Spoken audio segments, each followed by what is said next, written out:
ജില്ലയിലെ കോട്ടക്കൽ കോട്ടൂര് ശ്രീ സുബ്രഹ്മണ്യ സ്വാമി ക്ഷേത്രത്തിലെ മാതൃസമിതി അംഗങ്ങളോടൊപ്പമാണ് ഇപ്പോൾ ഇത്തിരി നേരം. കാരണം ഇവിടെ ഒരു പുനർനിർമ്മാണത്തിലിരിക്കുന്ന ഒരു രഥം തയ്യാറായിക്കൊണ്ടിരിക്കുകയാണ്. അത് അഹോരാത്രം പരിശ്രമിച്ചിട്ട് വിശ്വകർമാക്കൾ ഒരു ലാഭേച്ഛയും ഇല്ലാതെയാണ് ഈ പരിപാടി ഇവിടെ നടന്നുകൊണ്ടിരിക്കുന്നത് എല്ലാ ഞായറാഴ്ചയും.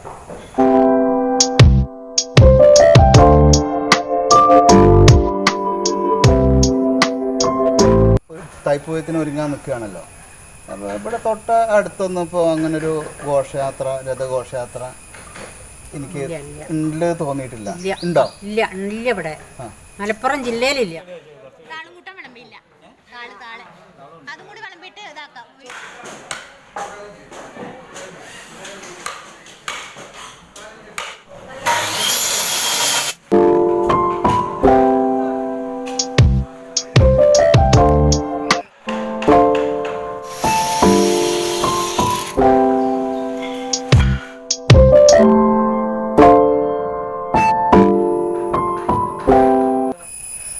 നമസ്കാരം പ്രിയപ്പെട്ടവരെ, മിഥുനം പബ്ലിക്കേഷൻസിൻ്റെ ഇത്തിരി നേരം ഇന്ന് മലപ്പുറം ജില്ലയിലെ കോട്ടക്കൽ കോട്ടൂര് ശ്രീ സുബ്രഹ്മണ്യ സ്വാമി ക്ഷേത്രത്തിലാണ്.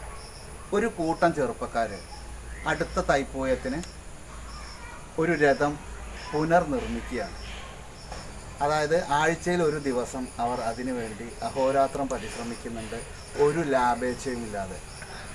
ഈ സുബ്രഹ്മണ്യ സ്വാമി ക്ഷേത്രത്തിലെ കാര്യം എന്ന് പറയുകയാണെങ്കിൽ 3500ഓളം പഴക്കമുണ്ട് എന്നാണ് വിശ്വാസം. PS വാര്യരുടെ കുടുംബം കഴകത്തിന് ആദ്യമായി വന്നതും ഈ ക്ഷേത്രത്തിൽ തന്നെ.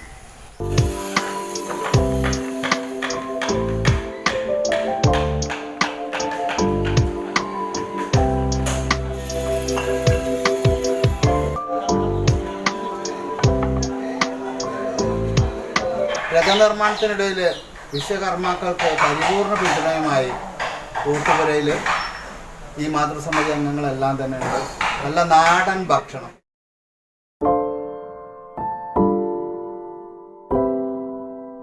ഈ രഥനിർമ്മാണത്തിനിടയിൽ ഈ വിശ്വകർമാക്കൾക്ക് 2 നേരം ഭക്ഷണം ഉണ്ടാക്കണ്ടല്ലോ കൂട്ടുപുരയിൽ. അപ്പോൾ നിങ്ങൾ അഹോരാത്രമായ പരിശ്രമം യൂട്യൂബുകളുണ്ട് നമ്മൾ കണ്ടപ്പോൾ തന്നെ മനസ്സിലായി. രാവിലെ നിങ്ങൾ എന്താ ഉണ്ടാക്കല്? രാവിലെ ഇന്ന് ഇപ്പൊ പൂളായിരുന്നു. പൂള അതിവിടെ ഒരാള് ഒരു ഭക്തൻ ഞങ്ങൾക്ക് കൊണ്ട് തന്നതായിരുന്നു. ആ പൂളയും നല്ല തൊടിയിൽ നിന്ന് കിട്ടുന്ന ചീനമുളക് കൊണ്ടുള്ള ചമ്മന്തി ആയിരുന്നു. പിന്നെ പൂള പറ്റാത്തവർക്ക് കുറച്ച് ഉപ്പുമാവ് ഉണ്ടാക്കിയിരുന്നു. പിന്നെ കട്ടൻ ചായ. ഉച്ചക്ക് ഇന്ന് നല്ല നാടൻ ഭക്ഷണമാണ്. ഇന്നിപ്പോ മോരും കൂട്ടാനാണ്. അത് ഇവിടുത്തെ തൊടിയിൽ നിന്ന് കിട്ടിയ ചേനയാണ്. പിന്നെ ഇവിടെയുള്ള തൊടിയത്തെ മാണിക്കത്തട്ടുകൊണ്ടുള്ള ഉപ്പേരിയാണ്. പിന്നെ പപ്പായും ചേമ്പുന്തണ്ടും പൂളക്കിഴങ്ങും ഒക്കെ കൂടിയുള്ള ഒരു പടുകൂട്ടാനുണ്ട്.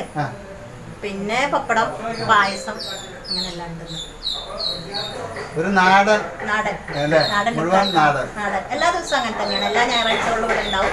എല്ലാ ഞായറാഴ്ചകളിലും കൂടുതലായിട്ട് നാടൻ ഉണ്ണിത്തണ്ട്, കായത്തോട് അങ്ങനെയൊക്കെയുള്ള ഉപ്പേരികളും ഒക്കെയാണ് ഇവിടെ കൊടുക്കാറ്. പിന്നെ ഇത് കർക്കിടക മാസം കൂടിയാണ്. എൻ്റെ പേര് ജയപ്രകാശ്. ഞാൻ ഈ ക്ഷേത്രത്തിൻ്റെ പ്രസിഡൻ്റാണ്. പിന്നെ ഇത് സെക്രട്ടറി, മറ്റ് കമ്മിറ്റി അംഗങ്ങളാണ്. ഈ ക്ഷേത്രം എന്ന് പറഞ്ഞാൽ ഏകദേശം 3500 വർഷം പഴക്കമുണ്ട്. ഈ ക്ഷേത്രത്തിൻ്റെ ഊരാളൻ ആടുവഞ്ചേരി മലക്കര തമ്പ്രാക്കളാണ്. അതുപോലെ അതിൻ്റെ ഞങ്ങളെ തന്ത്രി ഹരീശ്വരൻ നമ്പൂരി, കൽപ്പുഴ ഹരീശ്വരൻ നമ്പൂരിയുടെ കുടുംബമാണ്. ഇപ്പോൾ നാരായണ നമ്പൂരിയാണ്. അദ്ദേഹം മരിച്ചുകൊണ്ട് നാരായണ നമ്പൂരിയാണ് ഇത് ചെയ്തുകൊണ്ടിരിക്കുന്നത്. പിന്നെ ക്ഷേത്രത്തിൻ്റെ അവസ്ഥ എന്ന് പറഞ്ഞാൽ വളരെ ദയനീയമായിരുന്നു. 79 കാലഘട്ടത്തിലാണ് ഞങ്ങൾ ഈ ക്ഷേത്രത്തിൻ്റെ കമ്മിറ്റി രൂപീകരിച്ച്. അന്ന് തൊട്ടിട്ട് ഏകദേശം ഇന്ന് നോക്കുമ്പോൾ ഒരു 50 വർഷത്തോളം പഴക്കം ഈ ക്ഷേത്രത്തിൻ്റെ കമ്മിറ്റിക്ക് ഉണ്ട്. ഇതുവരെ ഞങ്ങൾ ഒരൊറ്റ കമ്മിറ്റിയായിട്ടാണ് ഇവിടെ നടന്നുകൊണ്ടിരിക്കുന്നത്. വേറൊരു മാറ്റങ്ങളൊന്നും ഉണ്ടായിട്ടില്ല. അപ്പോൾ ഈ ക്ഷേത്രത്തിനെ സംബന്ധിച്ചിടത്തോളം നോക്കുകയാണെങ്കിൽ യാതൊരു വികസനം ഒന്നും ഉണ്ടാവാതെ ഇടിഞ്ഞു പൊളിഞ്ഞ് വിടാറാവുന്ന അവസ്ഥയിലാണ് ഞങ്ങളിത് ഏറ്റെടുത്തത്. എന്നിട്ട് അത് ഇവിടുത്തെ ഭക്തരുടെ വളരെ ഒരു കൂട്ടായ്മയോട് കൂടിയിട്ട് ഞങ്ങളൊരു സമർപ്പണം എന്ന രീതിയിലാണ് ഇവിടുത്തെ ജോലി മൊത്തം ചെയ്ത് ഈ ക്ഷേത്രത്തിനെ ഈ രീതിയിലാക്കിയിട്ടുള്ളത്. അപ്പോൾ അതിൻ്റെ ഒരു ഇത് ആണ് ഇപ്പോൾ ഇവിടെ കണ്ടുകൊണ്ടിരിക്കുന്നത്. പിന്നെ ക്ഷേത്രത്തിൻ്റെ മറ്റുള്ള കാര്യങ്ങൾ നോക്കുകയാണെങ്കിൽ ക്ഷേത്രത്തിലെ പിന്നെ നമ്മളെ കഴകം, ഈ ആയുർവേദശാല ഇതിൻ്റെ ആഴുവഞ്ചേരി തമ്പ്രാക്കൾ അവരെയായിരുന്നു ഏൽപ്പിച്ചിരുന്നത്. PS വാരുടെ കുടുംബമായിരുന്നു. പക്ഷേ PS വാരെ ജനിക്കണതിന് മുന്നേ ആ കുടുംബം അവിടെ വന്നിട്ട് ഇതിൻ്റെ കഴക ഏറ്റെടുത്ത്. അത് കഴിഞ്ഞ് അവരെ കുടുംബം പിന്നെ കോട്ടയിലേക്ക് പോവുകയാണ് ഉണ്ടായത്. പിന്നെ അത് കഴിഞ്ഞ് ഞങ്ങൾ ഈ കമ്മിറ്റീനെ സംബന്ധിച്ചിടത്തോളം ഇവിടെ ഇപ്പോൾ ഒരു രഥത്തിൻ്റെ നിർമ്മാണമാണ് ഇവിടെ നടന്നുകൊണ്ടിരിക്കുന്നത്. അത് ഇതേപോലെ തന്നെ ഞങ്ങളുടെ നാട്ടിലുള്ള എല്ലാ ഭക്തജനങ്ങളും അതേപോലെ തന്നെ ഇതിനോട് സഹകരിക്കുന്ന ആൾക്കാരെ കൂടിയിട്ടാണ് ഒരു സമർപ്പണം എന്ന രീതിയിൽ തന്നെയാണ് അതിൻ്റെ പ്രവർത്തനം നടത്തിക്കൊണ്ടിരിക്കുന്നത്.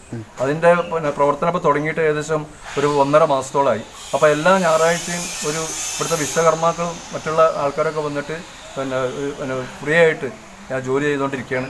അതിൻ്റെ പ്രവർത്തനം വളരെ ഭംഗിയായിട്ട് നടക്കുന്നുണ്ട്. അപ്പോൾ അടുത്ത തൈപ്പൂയ ആകുമ്പോഴേക്കും ഞങ്ങളതിൻ്റെ പ്രവർത്തനം നടത്തി അതിനെ ഒരു പൂർണ്ണ രൂപത്തിലെത്തിക്കാനാണ് ഇപ്പോൾ ഞങ്ങൾ ആലോചിച്ചുകൊണ്ടിരിക്കുന്നത്.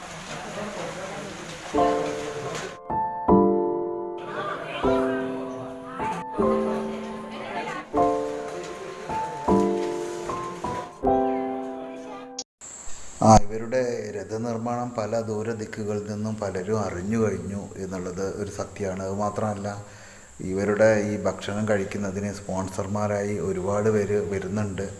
പിന്നെ ഇവർ ഭക്ഷണം കഴിച്ചതിന് ശേഷം ഒന്നിച്ചൊരു കൂടിയിരിക്കലുണ്ട് സ്ത്രീ പുരുഷന്മാർ തമ്മിൽ. അവർ കുശല പ്രശ്നങ്ങൾ പറയും, ഇന്ന് നടന്ന കാര്യങ്ങൾ പറയും. ഇതൊക്കെ നമുക്ക് വലിയൊരു ഒന്നാണ് എന്നൊരു തോന്നൽ അത് നമുക്ക് ജനിപ്പിക്കുന്ന വലിയൊരു മഹത്തായ കാര്യമാണ്.